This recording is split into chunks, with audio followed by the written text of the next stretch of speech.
श्वेता पाटील यांना युवा साहित्य पुरस्कार प्रदान करण्यात येत आहे. लोडशेडिंगची एक रात्र, करमत नाही म्हणून हातात पडलेलं पहिलं पुस्तक आणि नेमका तिथूनच सुरू झाला शब्दांशी जोडलेला एक अनोखा प्रवास.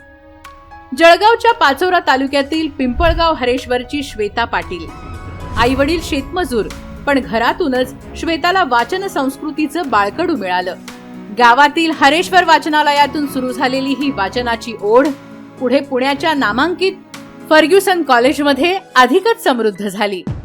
सोशल मीडिया असो की लोकमत, लोकसत्ता आणि दिव्य मराठी सारखी अग्रगण्य वृत्तपत्र, श्वेताची लेखणी आत्मविश्वासाने गरजू लागली.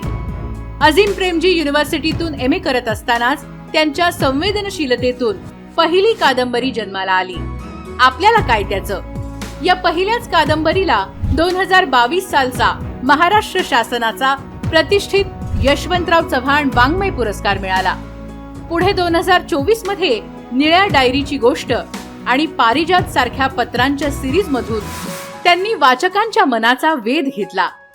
त्यांच्या लेखणीने नेहमीच बहुजन युवक युवतींच्या स्वप्नांना आणि संघर्षाला हक्काची वाट करून दिली. वाचन आणि लेखनाच्या बळावर पिंपळगाव ते थेट युनिव्हर्सिटी कॉलेज लंडन पर्यंत त्यांनी मारलेली भरारी थक्क करणारी आहे. तिथून त्यांनी जेंडर आणि इंटरनॅशनल डेव्हलपमेंट मध्ये पदव्युत्तर शिक्षण पूर्ण केलं.